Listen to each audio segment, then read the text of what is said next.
નમસ્કાર મિત્રો, વિડીયોમાં તમારું સ્વાગત છે। જી હા મિત્રો, અત્યારે હાલ મોટા અને મહત્વના સમાચાર સામે આવી રહ્યા છે। તો મહારાષ્ટ્રના નંદુબાર જિલ્લામાં આજે એક હૃદયદ્રાવક માર્ગ અકસ્માતની ઘટના બની હતી, જેમાં 8 લોકોના કરુણ મોત નીપજ્યા છે। નંદુબારના ચાંદસાલી ઘાટ પર યાત્રાળુઓને લઈ જઈ રહેલું પિકઅપ વાન કાબુ ગુમાવીને ખીણમાં પલટી મારી જતા આ ભયાનક દુર્ઘટના સર્જાઈ હતી। જી હા મિત્રો, અત્યારે હાલ મોટા અને દુઃખદ સમાચાર સામે આવી રહ્યા છે। નંદુરબાર પોલીસના જણાવ્યા અનુસાર આ અકસ્માતમાં 8 લોકોના મોત થયા છે અને અન્ય 8 લોકો ગંભીર રીતે ઇજાગ્રસ્ત થયા છે। યાત્રાળુઓને પવિત્ર અષ્ટમ યાત્રા પૂર્ણ કરીને પોતાના ઘરે પરત ફરી રહ્યા હતા।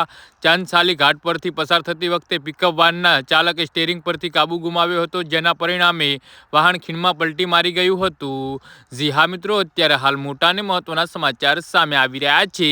પિકઅપ પલટી જતા વાહનની પાછળ બેઠેલા લોકો નીચે કચડાઈ ગયા હતા અને ઘણા લોકોને ગંભીર ઇજાઓ થઈ હતી। તેમના ઘટના સ્થળે જ મોત નીપજ્યા હતા। જ્યારે પોલીસ અને સ્થાનિક રહેવાસીઓ બચાવવા પહોંચ્યા ત્યારે દ્રશ્ય અત્યંત હૃદયદ્રાવક હતું, જ્યાં ઘણા મૃતદેહો રસ્તા પર અને વાહનની નીચે પડેલા હતા। જી હા મિત્રો, તો આના વિશે તમારું શું કહેવું છે તો નીચે અમારી કમેન્ટ બોક્સમાં જરૂરથી જણાવજો અને અમારી યુટ્યુબ ચેનલને સબસ્ક્રાઈબ કરવાની ભૂલતા નહીં।